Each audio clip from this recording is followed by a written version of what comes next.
नमस्कार दोस्तों, हमारे YouTube चैनल प्राचीन ज्ञान शांति में स्वागत है। देश भर में होली का पर्व बहुत धूमधाम से मनाया जाता है और इस पर्व की शुरुआत सबसे पहले ब्रज में की जाती है।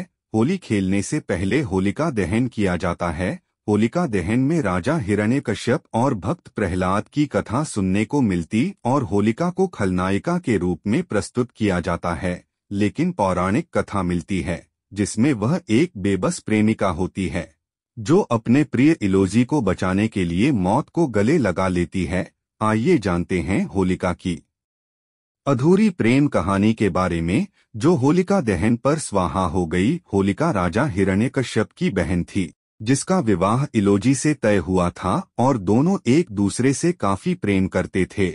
होलिका का विवाह इलोजी से फाल्गुन पूर्णिमा के दिन तय हो गया था, लेकिन पूर्णिमा की रात कुछ और ही मंजूर था। इधर हिरण्यकश्यप अपने बेटे और भगवान विष्णु के भक्त प्रहलाद से काफी परेशान था।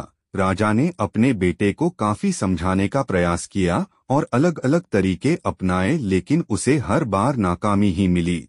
इसलिए हिरण्यकश्यप ने अपने बेटे की बलि देने का फैसला कर लिया। चूंकि होलिका को अग्नि से बचने का वरदान मिला था, तो हिरण्यकश्यप ने एक योजना बनाई और अपनी बहन होलिका को इस योजना के बारे में बताया।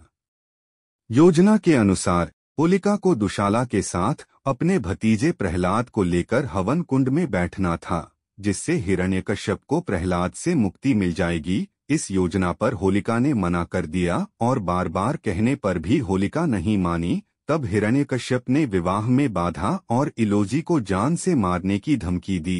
हिरण्यकश्यप ने कहा कि शादी से पहले प्रहलाद को लेकर हवन कुंड में बैठ जाना, फिर तुम इलोजी से शादी कर लेना।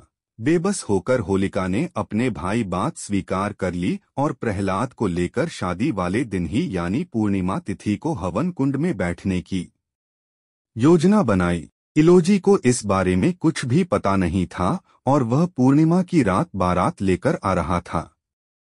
होलिका दुशाला के साथ अपने भतीजे विष्णु भक्त प्रहलाद को लेकर हवन कुंड में बैठ गई, लेकिन अचानक से हवा ऐसी चली कि दुशाला प्रहलाद के पास आ गई और होलिका जलकर भस्म हो गई और प्रहलाद का बाल भी बांका नहीं हुआ। बारात लेकर पहुंचे इलोजी ने जब यह देखा तो वह यह बात स्वीकार नहीं कर सका और वह भी अग्नि कुंड में कूद गया, लेकिन तब तक अग्नि शांत हो चुकी थी। व्याकुल इलोजी यह देखकर अपना सुध बुध खो बैठा और सब कुछ छोड़कर वन चला गया।